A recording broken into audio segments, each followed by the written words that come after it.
पुण्यात्माओं, आप एक पेट के लिए, रोजगार के लिए, निर्वाह के लिए अपने बेटा और बेटियों को 15-20 वर्ष तक फ्री छोड़ देते हो और कहते हो कि बेटा खूब अपना शिक्षा ग्रहण करो, ट्यूशन भी लगवा लो, सारा कुछ करते हो, पैसा भी लगाते हो, समय भी उनको पूरा देते हो, और फिर बाद में क्या मिलता है?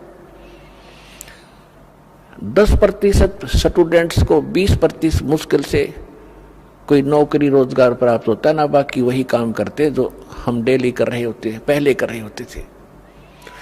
अब वो तो केवल एक पेट के लिए और केवल इस समय वर्तमान के लिए, और हमने जब ये ज्ञान होगा आप जी को कि आगे कहर टूटेगा आपके ऊपर, इस जीव के ऊपर दुख तो आगे आवेंगे, अब तो रोटी का रोड़ा है बस, और ये परमात्मा की शरण में पाछे ये नहीं रहेगा। ये आप विशेषकर नोट कर लेना, इस समर्थ की शरण में आने के बाद आपको निर्वाह की चिंता नहीं रहेगी, इतना दे देगा, याद रखोगे।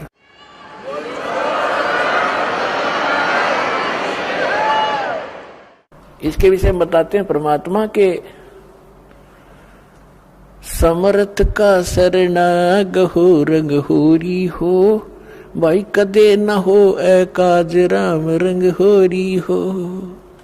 समर्थ की शरण गहो, और कभी कोई आपका आकाज यानी कोई भी आपत्ति, ऐसी दुर्घटना आपके ऊपर कभी नहीं होगी, और कोई संस्कार का दुख आवे भी गा तो परमात्मा ऐसे टाल देगा, आप सोच भी नहीं सकते। फिर क्या बताते हैं कि जो इस परमात्मा की शरण में आ जाते हैं, जो भक्त संत, वो फिर उनके लिए किसी चीज की कोई समस्या नहीं रहेगी। आप देखना, जिन भक्तों ने सच्चे दिल से ये भक्ति कर रखी है और जिनको 4, 5, 10 वर्ष हो गए हैं, दास को पता है उनकी उसमें क्या स्थिति थी और आज उनके कितने सुख दे रखे हैं।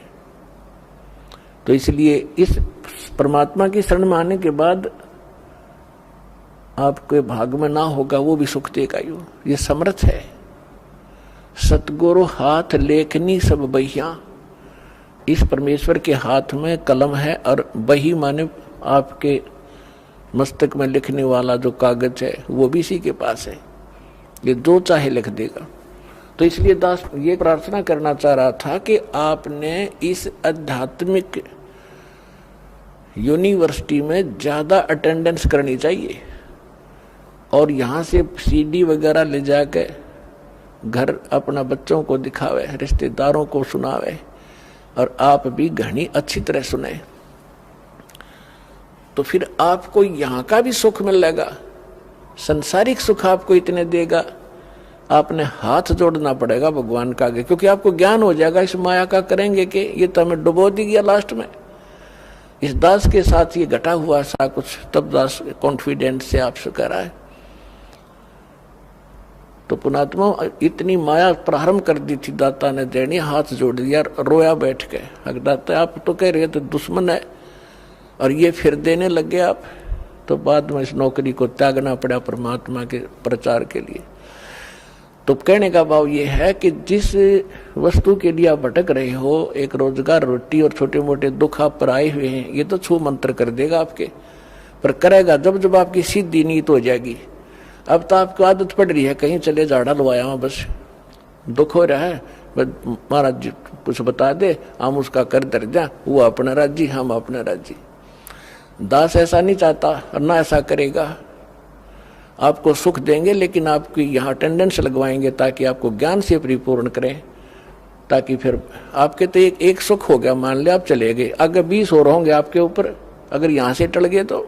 दास आपको ये बताना चाह रहा है कि इसमें समय घना दो और ध्यान से सुनो इस आध्यात्मिक लेक्चरों को, इन प्रवचनों को, और आपके कंठस्थ याद हो जाएगी। जैसे रामायण महाभारत हमने गोटरिया की थी, कितने दिन तो सुनते आ रहे थे, 1 से 2 से हजारों से वही कथा सुनी।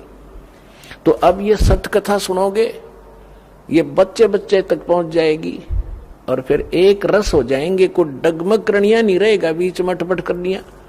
तो आपको जितने यहाँ आते हैं, दास ये चाहता है कि आपको इतना परिपक्व कर दूं इस ज्ञान से कि काल ने जो अज्ञान भर रखा है अन्य समाज में, उसके साथ संघर्ष करो और उनको अपने पक्ष में कर लो। लास्ट में होना पड़ेगा उनको, क्योंकि वह अज्ञान है। हम भी ऐसे डटे खड़े थे उस अज्ञान के साथ में, आज हम रो रहे हैं कि भगवान वो समय खो दिया, बेमतलब है। तो इसलिए थोड़ा सा ध्यान से सुनना।